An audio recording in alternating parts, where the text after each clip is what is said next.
आईला त्यानं तर पिडलंच त्या सापानं. सारखं येतंय, पाणीवालंच येतंय.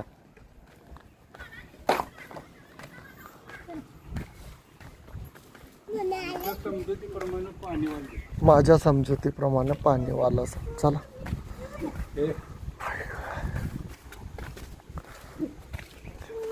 कारण ह्या थंडीत ते साप निघत नाहीत ना हो. ते ह्याच कशाचं तुमच्या नाग म्हणण्यावर ते तसले साप अशात निघत नाहीत सर. आहेत मण्यावर आहेत.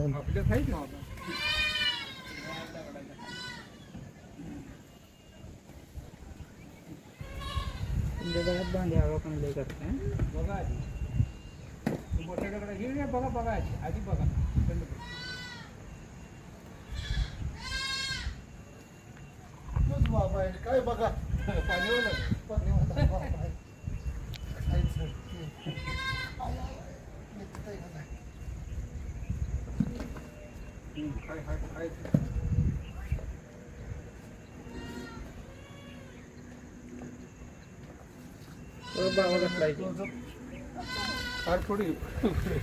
बाबा कसला थोडी तुमच्या गळ्यात निवड बघा. अरे हे करतोय, हे नक्कल करतोय काय? नागाची नक्कलच करतोय. चाव तर मला. अरे अरे अरे नागाची नक्कल सेम टू सेम नक्कल करतोय नागाची सर. कसा काय करतोय का नाही? लय चावरा असतो ना, चावऱ्यात एक्सपर्ट आहे का नाही? चावण्यात एक्सपर्ट आहे. एक्सपर्ट आणि कॅमेरा. आणि मित्रांनो, हा नागाची शक्कल करणारा साप जो की पाणीवाला साप तर प्रत्येक वेळी या सापांचा आढळ आलेला आहे. आणि घरमालकांना पण माहीत आहे हा दिवड आहे जो की मराठीत त्याला वेरुळा म्हणतात. हा चावतोय रागीट स्वभावाचा. आता मी पकडला तर हँडग्लोव्ज असल्यामुळं बाईट होणं अशक्य आहे माझे. आणि प्रत्येक सर्प मित्रांनो हँडग्लोव्ज हे वापरलेच पाहिजे. कारण असे साप ज्यावेळी भक्ष्य खातात त्यावेळी त्याच्यामध्ये गँग्रिंग होण्याची शक्यता आहे. बघा तो चावण्याचा कसा प्रयत्न करतोय त्या चिन्हाचा बघा.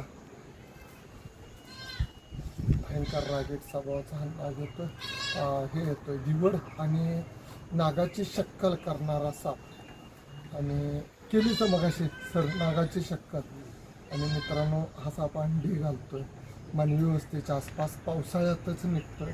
आत्ता पावसाचं वातावरण आहे आणि कोणतेही साप निघत नाहीत. फक्त रात्रीच्या वेळेस मन्नार सापाची मॅटिंग चालू असल्यामुळं मन्नार साप रात्रीचं बाहेर फिरतात. रात्री आगागावमध्ये गादीवर हातरुणात गावला 15 दिवसाच्या मागं कवटेमंकाळामध्ये त्याला बाईट झाली. त्यामुळं रात्रीचं हातरून झालं. रात्रीच्या वेळेस बाहेर पडताना बॅटरी घेऊन पडणं गरजेचं आहे लोकांनी.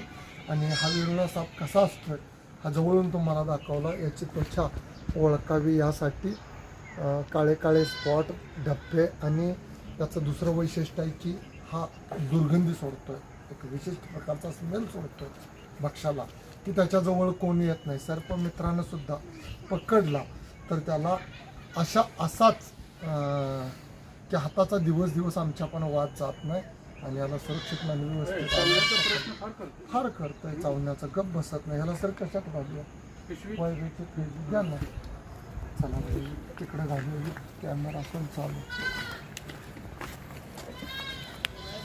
काय हे घेऊ चालतंय ना.